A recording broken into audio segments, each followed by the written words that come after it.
Já sabe como refrescar as suas ideias na nova temporada? Esta primavera faça upgrade à sua lista de podcasts. Fique sempre à frente da história e garanta hoje acesso antecipado aos Podcast Plus do Observador. Agora, com 20€ de desconto. Assine em observador.pt. Porque eu acredito verdadeiramente, e eu acho que isso é uma coisa que nós temos no Globo Norte, eu acho que com o privilégio vem a responsabilidade. E nós somos muito privilegiados. Nós temos educação, Sim. Temos acesso a cuidados de saúde, temos, por mais problemas que tenhamos...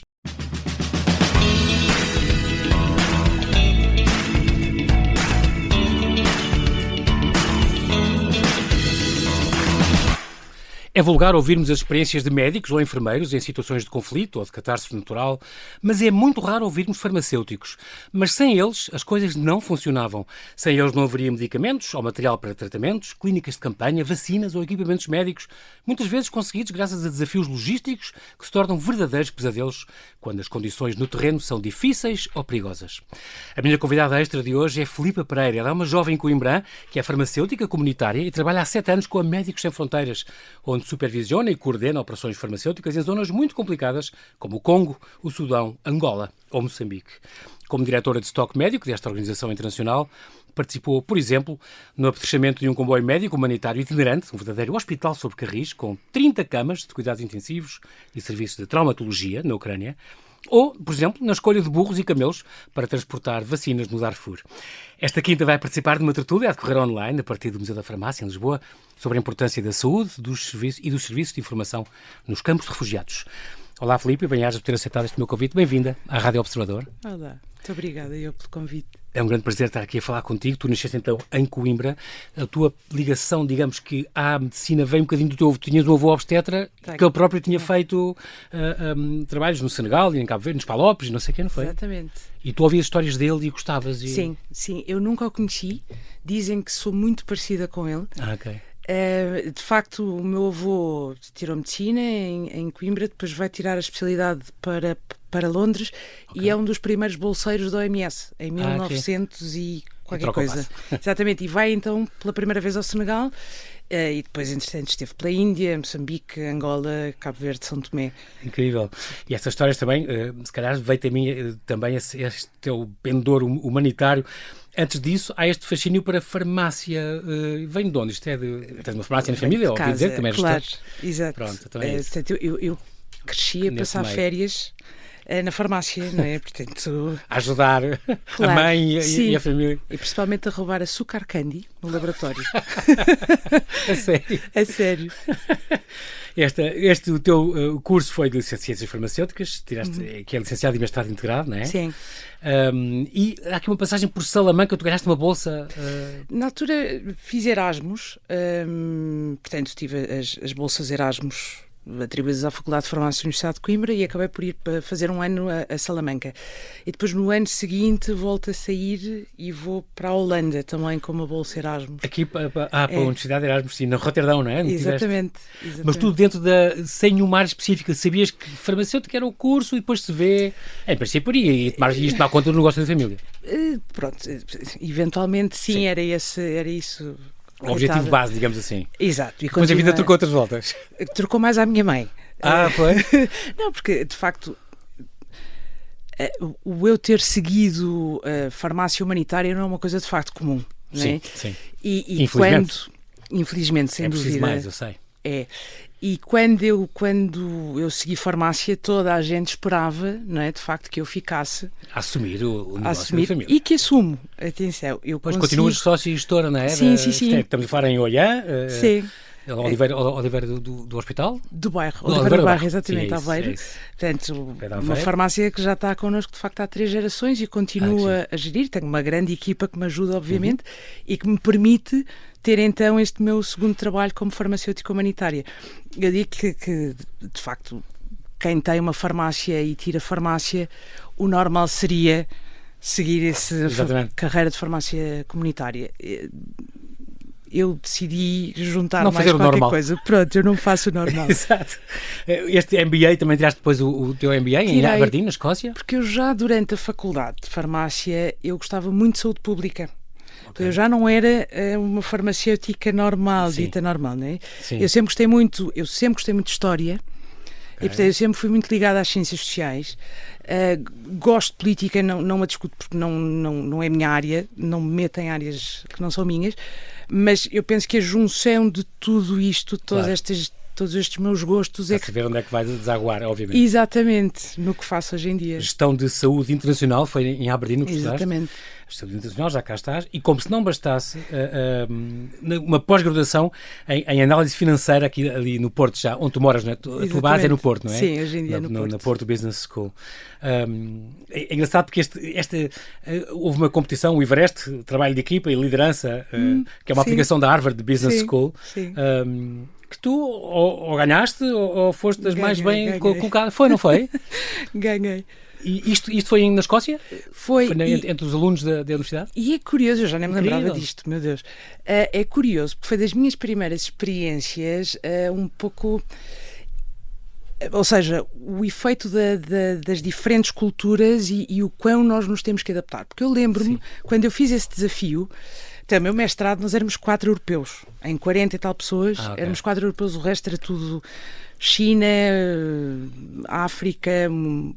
de muitos sítios. Sim. E este meu grupo, portanto, nós fomos divididos em grupos nesta competição, era eu e 4 chineses. Ok. E foi a primeira vez que eu percebi que, de facto, ou seja, nós temos que nos saber adaptar ao meio e às pessoas. Exatamente. Para, de facto, chegar a algum lado. Foi uma escola boa para ti. Sem dúvida. E foi interessantíssimo porque os chineses, pelo menos estes meus colegas, eu ainda mantenho contacto com eles, são, de facto, culturalmente, eles estão habituados a ser liderados. E eu, na altura, fiquei, ou seja, sorteado, eu fui líder desse grupo. E, de facto, acertado no início, eu mal os conhecia, não quis entrar logo a matar, mas depois rapidamente percebi que as coisas ali tinham que... Eles tinham que funcionavam. Exatamente. E é assim que depois, entretanto, nós acabamos por ganhar. Foi muito interessante. É giro, porque diz-me isso, que eu tenho um sobrinho meu que também fez a mesma coisa, mas no Imperial College, em Londres, e também tinha um grupo de não sei quantos chineses, e ele dizia ao tio, automaticamente eu fiquei a liderar. As ideias vinham de mim, mas eles eram uns executores extraordinários. Eles faziam as coisas todas, mas não eram as pessoas dos rasgos das ideias. Portanto, eles até preferiam isso. Portanto, eu dirigia aquilo e também ganhou, não sei o que. É engraçado porque funcionou. Ainda bem, alguém no terreno que é operacional e alguém tem as ideias, como tu tens os teus desafios, como fazer chegar depois da manhã esta vacina, não sei onde, em Kharkiv. Primeiro montamos o puzzle. Exato. Sei coxas de Legos, és tu que brincavas com Legos. Eu estava a pensar nisso, quando deixaste este comboio, deves ter feito um comboio. Eu adoro Legos, de facto. Para mim é terapêutico. Que giro, boa. Gosto muito. É extraordinário. Muito bem, análise financeira, gestão de saúde internacional e tudo. Estagiaste, portanto, quer na farmácia da família, esta farmácia central do Oiã, quer passaste antes por Coimbra. Estiveste também na Bial, na delegação, digamos, de Madrid, e depois farmacêutica humanitária. É muito mais do que só farmacêutica. Portanto, aqui tem a parte da filantropia, tem a parte do teu gosto pelo diálogo, pelos desafios, mas tu passas cada desafio, Filipe, ao conhecer um bocadinho da tua vida, como é que é possível, como é que deste a volta a isto? E também há a parte das séries. Tu gostas muito de séries, só vias séries médicas? Não. Espiões. Eu estava a pensar. Por isso é que tu gostas tanto da intriga internacional. Talvez. Mas tu vais para os piores cenários, muitas vezes. Sim. Darfur, Sudão do Sul. Sem dúvida. Caramba, Khartoum. Sim, não. São Congo. São mundos diferentes. Lindos de morrer. Eu continuo a achar que o Congo é dos países da República Democrática do Congo. A zona onde eu estive, o Kivu Norte e o Kivu Sul, que são perigosíssimas, há imensos grupos armados. Eu acho que é dos sítios mais bonitos onde eu já estive no mundo. Foi a tua primeira missão mesmo pela Médecins Sans Frontières, Médicos Sem Fronteiras, não foi? Mas tu antes tinhas estado na Grécia. Sim. Aqui estamos a falar com uma ONG, outra ONG, Quitrinos. Sim. Que tem a ver com cuidados de saúde, tem a ver com estes campos de Véria, Policastro e Mória. Isto são campos na ilha de Lesbos, se não me engano. Sim, mas é violência absoluta. Há miúdos, a Organização Mundial atua, a MSF, diz que a situação em Mória está tão crítica que há crianças que 10 anos a tentarem suicídio. Isto é uma coisa dramática. Sim. A Grécia, para mim, é curioso que eu, quando voltei, eu só ia umas semanas, acabei por ficar uns meses, e a minha mãe diz que eu envelheci. o que lá experienciaste, viveste sim, e assististe. Sim, de facto... Sim, uma fatura pesada. Foi, e é interessante que eu acho que o pesado vem do facto de eu ter assistido àquilo na Europa. Okay. Ou seja... E não ainda no meio da África subsaariana. Exatamente. É diferente, não é? Porque é aqui ao lado. É completamente. E eu lembro-me que me foi muito complicado dissociar do que eu via durante o dia ao que eu vivenciava à noite, em que já não estava nos campos. Sim. E tinha uma vida perfeitamente normal. Exatamente. E de facto... O que se vê, eu lembro perfeitamente, uma das coisas que mais me chocou, numa tarde, na clínica de Moria, que foi dos campos mais complicados onde eu já estive, eu lembro que nós numa tarde, eu lembro na altura de fazer as estatísticas por alto, que 60% das pacientes que nós tínhamos visto tinham sido violadas e estavam infectadas com hepatite C, HIV, uma série de coisas. E eu lembro-me de extrapolar, isto foi uma tarde, 60% das nossas consultas tinham de facto sofrido algum tipo de violência durante o percurso migratório. E eu na altura lembro de pensar, 60% numa tarde, agora quantos milhões de pessoas estão hoje em dia em rotas migratórias? Quantas são mulheres em situação tão vulnerável que chegam à Europa neste estado? Chantageadas, é o tráfico, é tudo. E eu acho que aí foi, de facto, para mim também, aquele ponto em que eu decidi, ok, eu consigo fazer isto. Ok, eu posso fazer alguma diferença? Exatamente. Okay. Mas não só posso fazer uma diferença, como eu consigo ver isto e ainda assim manter a minha sanidade. Porque, de facto, aquilo que eu faço e os meus colegas fazem não é para todos e está tudo bem. Claro. Mas para mim foi de facto na Grécia eu comprovar que, ok, é isto afeta-me. Pode ser por aqui. Isto afeta-me, é de uma tristeza profunda. Sim, caramba. Mas ainda assim eu consigo de facto trabalhar assim. Ou com isto, ou por isto. Sim, porque eu acredito verdadeiramente, e eu acho que isso é uma coisa que nós temos no Globo Norte, eu acho que com o privilégio vem a responsabilidade. E nós somos muito privilegiados. Nós temos educação, temos acesso a cuidados de saúde, temos, por mais problemas que tenhamos, de facto... Exato. Como dizia um amigo meu, nós somos brancos, nascemos na Europa Ocidental, nós abrimos uma torneira e sai água, e podemos ir à missa, e podemos exercer o que quisermos. É extraordinário. Eu acho que é uma fração do mundo que consegue fazer isto. Eu acho que nós não temos que desvalorizar os problemas diários de toda a gente. Claro. Portanto, que os há, obviamente. Que os há, eu também os tenho. Claro. Agora que, de facto, deste privilégio vem uma responsabilidade... Mas relativizar as coisas, não é? Completamente. E eu acho que deste privilégio vem, de facto, a responsabilidade de que eu piores. Podia fazer alguma coisa e que... Por esta gente. Sim. É extraordinário. É muito engraçado porque... Portanto, sendo farmacêutica humanitária, tu tinhas este perfil, tem uns desafios próprios, tens que fazer sempre a consulta do viajante, as profilaxias próprias, há sempre um acesso muito limitado a recursos e absolutas urgências, gestão das doações, tudo isto. Vocês estudam, quando vais para um país, para uma missão, estudam sempre a situação política local antes, têm briefings sobre... Olha, vamos para o Sudão, o regime é assim, no norte são muçulmanos, no sul são mais católicos, separaram-se, tem que saber isso. Sim. E regras de etiqueta também, este ano de coisas. Também, era isso que eu ia dizer, nós temos briefings culturais. Para isso é muito importante, não é? É absolutamente obrigatório. A maneira de comer de um árabe, de uma coisa, pode não ter nada a ver, ou se tu mostras o pé, ficam os seus... No Sudão, um gesto, no Sudão eu comia com as mãos. Sempre que estivesse ao pé de colegas meus sudaneses ou com qualquer autoridade, comer com as mãos. Pois, tiveste que habituar a isso. Nós achamos um bocadinho repugnante, mas... Ao ponto de, ao fim de 6 meses, eu já dava por mim a limpar a mão às calças, mesmo tendo talheres à minha frente, o que foi complicado.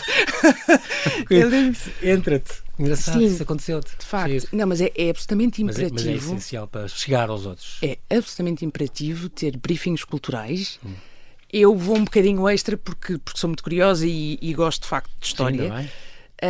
Mas sem dúvida eu não conseguiria, nem nós, setor humanitário, conseguiríamos metade da acessibilidade que temos a estes conflitos e a estes países sem saber como aceder de todo. Seria arrogante lidar com ele, pensar... como comunicar. Exatamente. Até porque vocês trabalham muitas vezes com os próprios... Há muitas... Agora já vamos falar da Ucrânia. Antes disso, esse comboio que vocês conseguiram apetrechar, esse comboio médico, não é? Conseguiram medicalizar.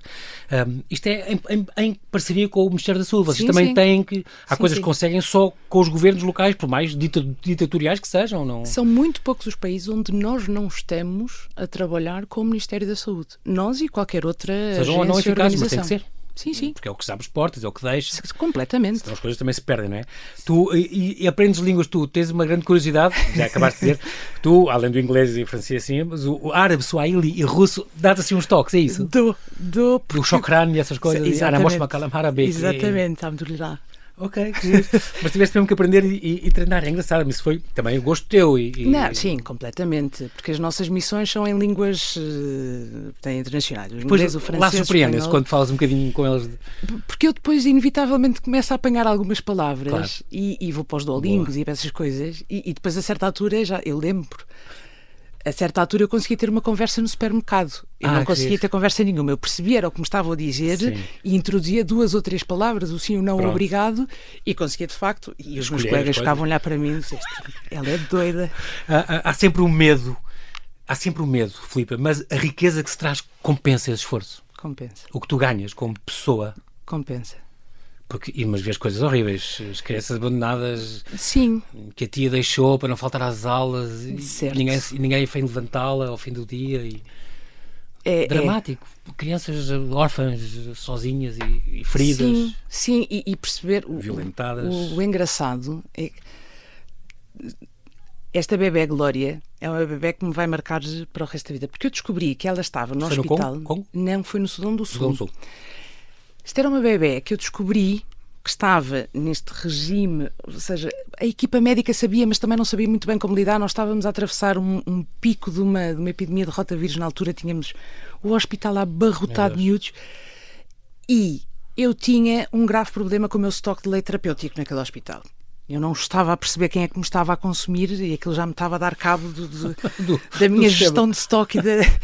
E então eu lembro-me de chegar ao hospital e perguntar: quantos miúdos é que nós temos em estado subnutrido a precisar deste leite? Porque é um leite muito específico para estados de subnutrição. E eu tinha visto nos nossos dados médicos que nós não tínhamos doentes suficientes para aquele consumo de leite. Eu não estava a perceber. Este leite, por sua vez, se for diluído numa determinada percentagem, pode ser fórmula para bebê, a fórmula normal. Sim. Que era o que nós estávamos a dar a esta bebé Glória, porque não conseguíamos perceber quem ela era, como é que lá tinha de parar. De facto, foi lá parar bebé doente, mas depois acabou por ficar.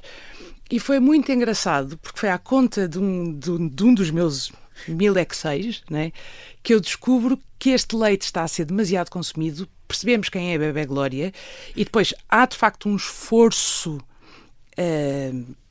interorganizacional dentro daquele projeto. Eu lembro-me que nós falámos com o Danish Refugee Council, que era quem estava responsável por serviços de proteção, falámos com a Unicef para conseguir arranjar, de facto, fórmula infantil para aquela criança. Conseguimos falar depois com a própria UNHCR, com a Acnur, para conseguir perceber qual era, descobrimos qual era a família e qual era a situação, de facto, da família, e percebemos que esta bebé estava a cargo de uma tia, ainda em idade escolar, que, de facto, preferia que a bebé estivesse no hospital porque sabia que a tratávamos. Estava protegida, exato. Para ela não deixar de ir à escola, que era uma coisa que ela não queria deixar de fazer. E então foi muito interessante porque, de facto, em esforço combinado entre várias organizações, conseguimos manter a tia na escola, arranjámos maneira de fornecer a fórmula certa e manter a bebé Glória em casa e longe de um hospital e de uma enfermaria cheia de outras ameaças. Marcou-te para a vida completamente. Sim, porque depois eu tive a oportunidade de ir... Isto era um campo de proteção de civis no Sudão do Sul com mais de 40 mil refugiados e eu tive a oportunidade de ir à casa, entre aspas, né? Portanto, aquela casota de zinco, e acabei por conhecer a família e fui eu que treinei a tia a fazer a mistura de leite e aquelas coisas todas. E foi muito engraçado depois ver a bebé Glória, porque eu acho que nós temos uma responsabilidade acrescida com crianças que vivem nestes meios difíceis, porque os 3 primeiros anos de vida... Vai marcá-las para a vida toda. Completamente. Os 3 primeiros anos de vida são os que definem o desenvolvimento psicomotor, cognitivo de uma criança. E então viver aí, logo de partir desse, levar com isto, não é? Exatamente. Filipa Pereira, temos que fazer aqui um brevíssimo intervalo, já voltamos à conversa, até já.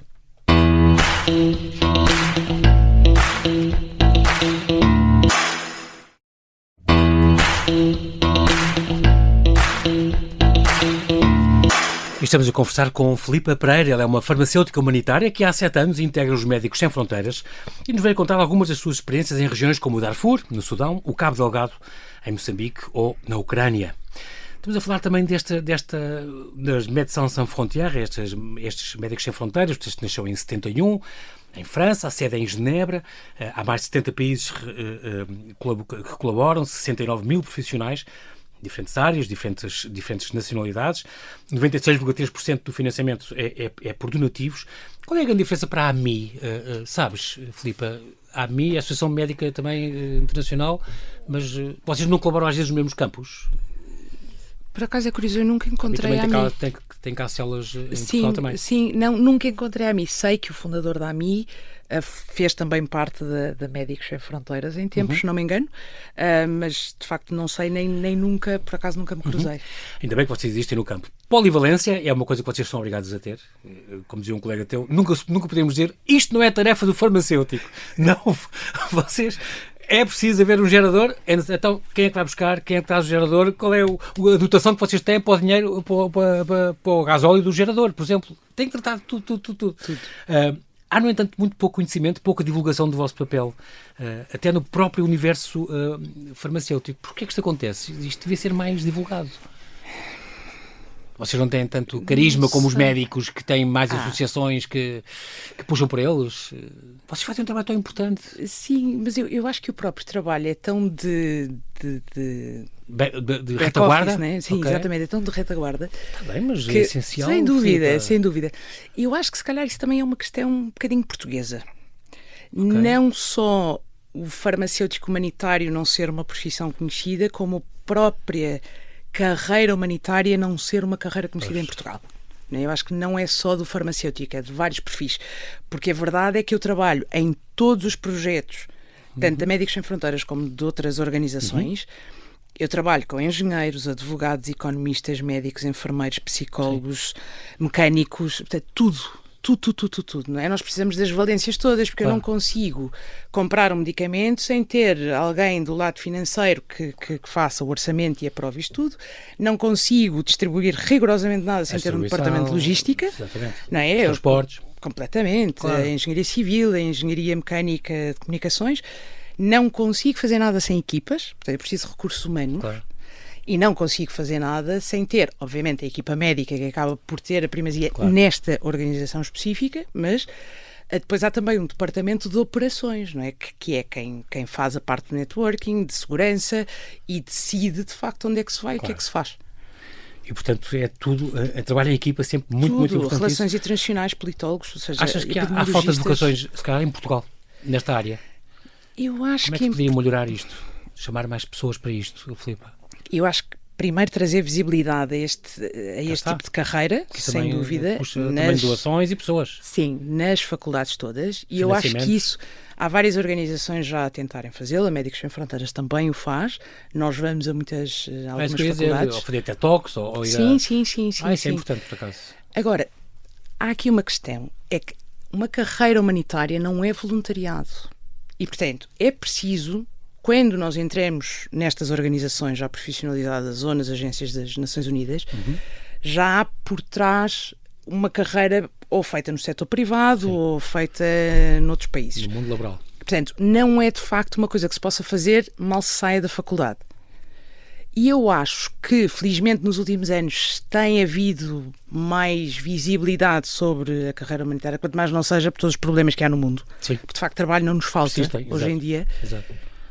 Mas, de facto, há este intervalo de tempo em que as pessoas, a partir do momento em que conhecem este tipo de carreiras, também se têm que preparar e têm que fazer um determinado percurso até terem... Não é essa translação automática? Não, de todo. Sim. Tu inscreveste ou candidataste, como é que é? Isto depois foste fazer exames, isto é em Genebra, cá, em Barcelona, onde é que é? Eu fiz em Barcelona, na altura. Porque é uma das sedes na Península. Uma das sedes é em Barcelona, sim. Estou a pensar agora tu passaste em países em situação de conflito ou questões humanitárias, tem que se preparar a preparação mental, a preparação psicológica. Vocês têm o quê? Psicólogos antes que falam com vocês, olhem, para prevenir um bocadinho para isto, porque há muitos impactos a nível pessoal e emocional grandes, enormes. Sim, nós temos consultas com psicólogos, muitas delas até com psicólogos externos, nem sequer são da organização, precisamente para manter confidencialidade todo o processo, mas somos de facto avaliados psicologicamente antes de ir e quando voltamos. Mecanismos para lidar com a dor, com o sofrimento dos outros. Sim. Ver uma criança a morrer é muito difícil. É. Foi uma coisa que disse um colega teu também, ou tu. Lembro-me. Caramba. A impotência. Exato. De estar ali a tentar até ao último minuto, mas de facto não conseguir. Eu gosto de pensar, quando estas situações ocorrem, que nós fizemos tudo o que podíamos. Ao vosso alcance. E de facto, aquilo que não podíamos pode ter sido por falta de recursos, pode ter sido por outros fatores. Nós temos é que nos saber distanciar do que não estava lá para a criança ser salva. E isso não é fácil, pois não? Vocês conseguem distanciar-se das situações que presenciam? Eu fui aprendendo ao longo dos anos. Ainda me custa sempre, mas eu acho que é possível conseguir fazer esse... Aliás, eu não acho que seja preciso estar na indústria ou no setor humanitário para fazer esse distanciamento. Eu acho que qualquer médico, enfermeiro no nosso Sistema Nacional de Saúde em Portugal terá que aprender a fazer isso. Disse-me isso, uma enfermeira de neonatologia, aquelas das criancinhas das incubadoras. Sim. É uma dor de alma, sempre morre uma criança, que são pequeninas, tudo aquilo, e nós choramos com os pais. Disse ela, e eu acredito perfeitamente. Tens esta tua missão no Congo, estamos em 2018, para implementar um projeto de prevenção de violência sexual. Assististe pela primeira vez a um parto no Congo. Sim, estava. Experiência para a vida também. Meu Deus. Enfim. Mas porquê? Foi caótico ou foi muito bonito? Mas tu vias de tantas séries. Não é a mesma coisa ao vivo.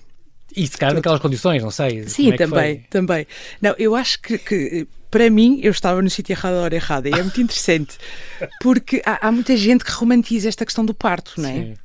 E eu nunca tinha assistido a nenhum. E assisti assim, sem preparação. Lá fui eu. Tenho a dizer que espero não passar por essa experiência outra vez, porque de facto... Mas foi messy? Foi... Portanto, a própria medicina, não é? Fluidos por todo lado. Sim. E eu sou farmacêutica, eu sou muito mais dada à química. E de facto foi uma experiência... Foi muito curioso entender de onde é que vem a tal romantização do parto. Eu, pessoalmente, tinha uma professora nesse mestrado que fiz na Escócia que dizia uma coisa com muita piada. Há duas coisas que ninguém merece ver na vida. É um parto e como se fazem salsichas. Porque são os dois igualmente... nojentos, digamos assim. Exatamente. E então é engraçado que, de facto, nessa experiência eu percebi efetivamente o que ela queria dizer. No Congo tiveste o teu passaporte bloqueado ou perdido, não sei. Ainda hoje é um grande mistério o que aconteceu ao meu passaporte. Desapareceu. Completamente. Mas foram autocacifo ou foram um casaco? Não. Portanto, os passaportes no Congo têm que ir, de facto, para as autoridades. Nós ficamos com uma cópia validada e depois, eventualmente, devolvem-nos com o visto. Até hoje? Normalmente demoram 3-4 meses, o meu ao fim de 5 não aparecia. Aí eu depois acabei por ter uma emergência familiar e tinha mesmo que sair do país. E então, na altura, conseguimos uma folha A4. Com o carimbo dele. Sim. Portanto, a quem de respeito, por favor, deixe passar esta pessoa. Tem o passaporte artigo. Sim. Mas o mais interessante foi, portanto, eu atravessei, consegui de facto sair do Congo, mas quando cheguei ao aeroporto de Kigali, no Ruanda, bem, só para entrar no aeroporto, eu não chorei, mas quase. Não chorei, mas quase. De ansiedade, de stress. Tudo, porque de facto eu não estava sem documentos, porque tinha o meu cartão de cidadão, mas o que é que vale o meu cartão de cidadão em Kigali, não é? Sim. Não apanhaste ébola lá, não? No Congo havia surtos? Eu estive na região vizinha ao epicentro da epidemia do ébola de 2018. Eu estava no Kivu Sul, A Kivu Norte era onde havia precisamente o ébola. Nós tínhamos vários planos de contingência e eu lembro-me de ir muito assustada com o ébola. Eu tinha medo do ébola, ainda tenho, atenção. Sim, claro. Mas o meu projeto era tão remoto, que eu lembro-me de chegar ao projeto e pensar, bom, eu sei quando diz remoto, é a missão? É o sítio onde estavas no meio da floresta? No meio da selva congolesa. Tá bem. Portanto, é tão remoto. Windy, floresta impenetrável dos gorilas. Era tão remoto que nós demorávamos 2 dias da cidade mais próxima. Em picadas. Eram 127 quilómetros em que fazíamos 9 horas de jeep mais 5 horas de moto.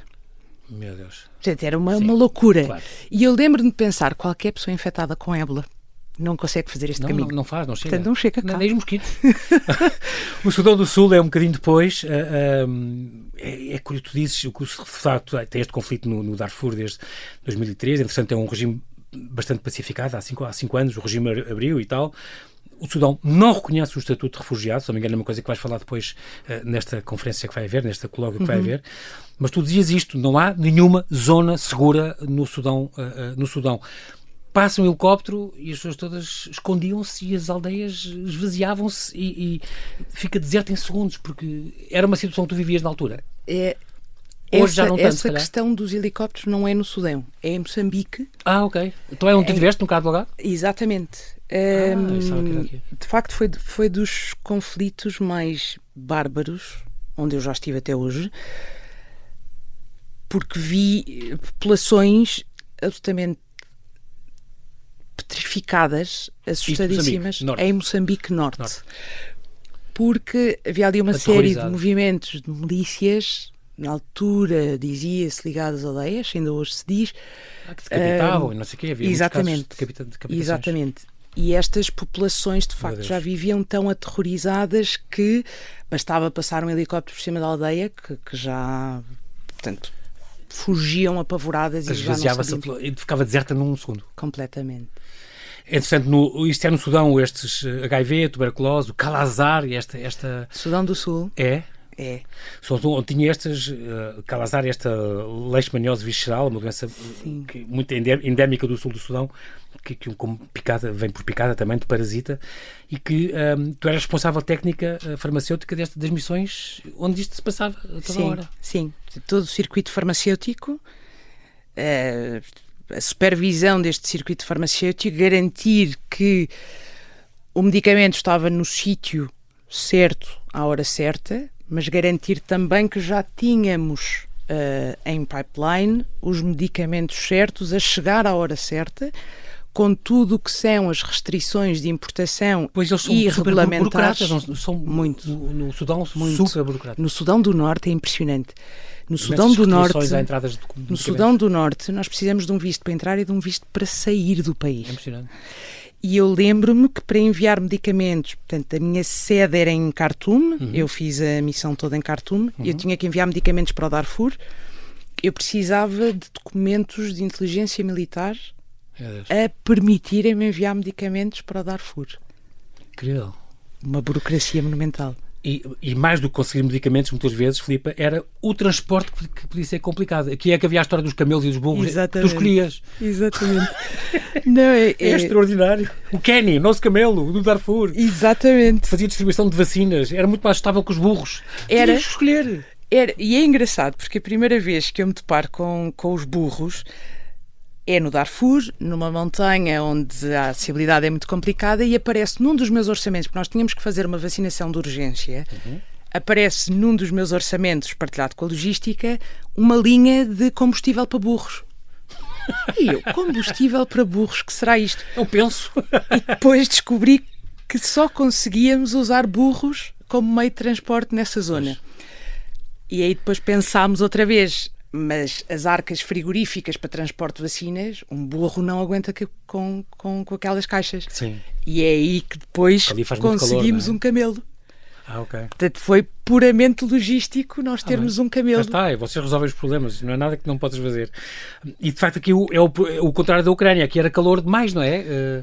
E vocês têm que ter, estas vacinas têm que estar entre 2 e 8 graus, faz de conta, e não bota, e portanto tem que ter aquilo. É mesmo isso, entre se abre sem querer, aquilo estraga, fica inutilizado. Ou congela, como na Ucrânia. Mas conseguem recuperar aquilo? Conseguimos. Conseguimos, bom, se de facto for uma ruptura da cadeia de frio muito longa, muito prolongada, depende da vacina também. Sim, há vacinas mais frágeis, outras menos frágeis. Exatamente. Mas isso depois entra tudo em quarentena e nós vamos fazendo a gestão técnica do conteúdo e das vacinas. Claro. Sim. No Darfur foi o extremo de calor máximo onde eu já estive. 48 graus era o mínimo que eu tinha. Às 9 da manhã. Sim. Meu Deus. Por isso é que eles almoçavam às 10 ou às 11. Era. Não era? Tu acabadinha de tomar o pequeno almoço, a minha torradinha e agora almoço. E ainda por cima, o almoço deles, ou o pequeno almoço deles, que era peixe frito com molho de amendoim. Seus. Não, era... Sim. Foi valente. Foi... A tua capacidade de adaptação é das coisas que ninguém está a pensar nisso quando opta por esta carreira, mas olha, é o que há. Sim, depois a certa altura sabia-me bem comer o peixe frito às 10 da manhã, mas no início foi estranho. Na Ucrânia, onde tu vieste o ano passado, estiveste lá, sim. Tu eras para ir 3 semanas e fiquei um ano. Um ano e tal. E aqui é que ajudaste a fechar este comboio médico, não foi? Sim. Humanitário, itinerante, com 30 camas de cuidados intensivos, de traumatologia, extraordinário, mas aqui o problema era o oposto, tiveste invernos extremos, onde a temperatura vai aos 20 graus negativos. Horrível. E também congela as vacinas, também não dava. Nada. E também era difícil, então, pela razão oposta, manter os medicamentos, porque vocês também têm que velar por isso.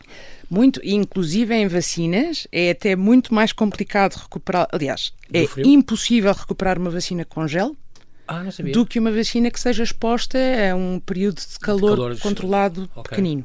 Porquê? Porque cristaliza ou qualquer... a molécula altera-se. Sim, pronto, sim. A química fica completamente alterada e inviabiliza. E na Ucrânia tudo congelava e foi uma dor de cabeça. Eu nunca fiz tantos testes em tantas caixas. Trial and error. E experimentando, não é? Completamente. Mas era eu e éramos uma equipa enorme. Nós, a certa altura, ainda falámos com colegas nossos no Afeganistão, porque no Afeganistão também temos projetos com temperaturas muito negativas, que nos disseram que tinham umas mantas especiais que mandavam vir do Canadá. Térmicas, qualquer Ainda coisa. Falámos com esta empresa do Canadá, mas demorava um ano a conseguir aquelas mantas térmicas. Não, precisamos para ontem. Isso não dá para nós. É extraordinário. Então, de facto, este comboio ainda funciona? Ou funciona? Eu tenho ideia.